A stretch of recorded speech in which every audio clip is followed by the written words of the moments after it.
മഹാനായ റസൂലുള്ളാഹി സ്വല്ലല്ലാഹു അലൈഹി വസല്ലമ തങ്ങൾ ഒരിക്കൽ മുആദ് ഇബ്നു ജബൽ റളിയല്ലാഹു തആല അൻഹുവിനെ അടുത്ത് വിളിച്ചിരുത്തിയിട്ട് പറയുന്നുണ്ട്, അലേ മുആദേ, ഞാൻ നിന്നെ വല്ലാതെ ഇഷ്ടപ്പെടുന്നു. ഇന്നി ഉഹിബ്ബുക യാ മുആദ്.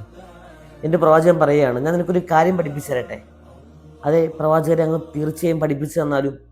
നബി തങ്ങൾ പറഞ്ഞു, എല്ലാ നമസ്കാരങ്ങൾക്ക് ശേഷവും അല്ലാഹുമ്മ ഇന്നി അലാ ദിക്രിക വശുക്രിക വഹുസ്നി ഇബാദതിക് എന്ന ദുആഇനെ നീ പതിവാക്കണം.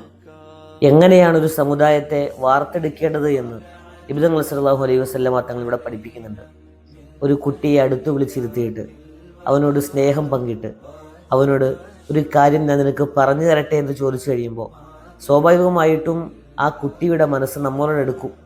ഈ സ്നേഹ സംഭാഷണത്തിലൂടെ നമ്മൾ ആ കുട്ടിയുടെ മനസ്സിലേക്ക് കയറി പറ്റുകയാണ് ചെയ്യാറുള്ളത്.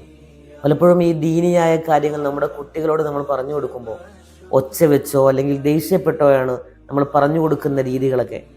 ആ സമയങ്ങളിൽ ഓട്ടോമാറ്റിക്കലി നമ്മുടെ കുട്ടികൾ നമ്മളിൽ നിന്നും ദീനിൽ നിന്നും അകന്നു പോവുകയാണ് ചെയ്യാറുള്ളത്.